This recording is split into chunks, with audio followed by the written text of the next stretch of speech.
கும்பகோணம் அருகே நெல் சேமிப்பு கிடங்கில் மழையில் நனைந்த 1.5 லட்சம் நெல் மூட்டைகள். நடவடிக்கை எடுப்பதாக அமைச்சர் வினோத் உறுதியளித்திருக்கிறார். கூடுதல் விவரங்களோடு செய்தியாளர் விவேக்ராஜ் இணைந்திருக்கிறார். விவேக்ராஜ், எவ்வளவு மதிப்புல இப்ப சேதம் அடைஞ்சிருக்குன்னு முழுமையா கணக்கிட்டுட்டாங்களா? இப்ப என்னென்ன நடவடிக்கைகள் எடுக்கப்பட்டு வருது? கும்பகோணம் அருகே பட்டீஸ்வரத்தில் திறந்தவெளி நெல் சேமிப்பு கிடங்கில் அடுக்கி வைக்கப்பட்டுள்ள 1.5 லட்சம் நெல் மூட்டைகள் மழையில் நனைந்து வீணாகி கிடக்கிறது.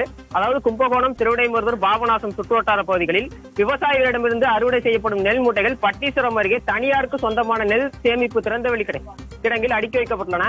சுமார் 30,000 மெட்ரிக் டன் வரை சேமித்து வைக்கக்கூடிய அந்த திறந்தவெளி நெல் சேமிப்பு கிடங்கில் தற்போது 25,000 மெட்ரிக் டன் நெல் மூட்டைகள் இருப்பு வைக்கப்பட்டுள்ளன. இங்கு வைக்கப்பட்டுள்ள நெல் மூட்டைகள் அரவைக்காக அனுப்பி வைக்கப்படாமல் பல மாதங்களாக தேக்கி வைத்துள்ளதால் தார்பாய்கள் கிழிந்தும் மூட்டைகள் மழையில் நனைந்தும் நெல்மணிகள் முளைத்தும் கருகியும் கீழே கொட்டியும் வீணாகி கிடக்கின்றன. குறிப்பாக 1.5 லட்சம் மெட்ரிக் டன் அந்த நெல் மூட்டைகள் முழுவதும் வீணாகி கிடக்கிறது. மேலும் இதே நிலை தொடர்ந்தால் மற்ற 25,000 மெட்ரிக் டன் நெல்மணிகளும் வீணாகின்றன. இந்த நிலையில் நேற்று இரவு கும்பகோணத்தில் 11 சென்டிமீட்டர் மழை பதிவாகியுள்ளது.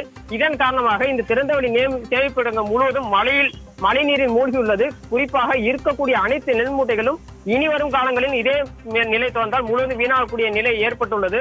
விவசாயிகள் வம்பாடுபட்டு அறுவடை செய்து சாகுபடி செய்த நெல்கள் தற்போது மழையில் நனைந்து முழுவதும் வீணாகி வருவது வேதனையை ஏற்படுத்தி இருக்கிறது. இது தொடர்பாக வேளாண் துறை அமைச்சர் வினோத்திடம் நாம் தொடர்பு கொண்டு கேட்டபோது அவர் இது தொடர்பாக நேரில் சென்று ஆய்வு செய்து உரிய நடவடிக்கை எடுப்பதாக தெரிவித்துள்ளார்.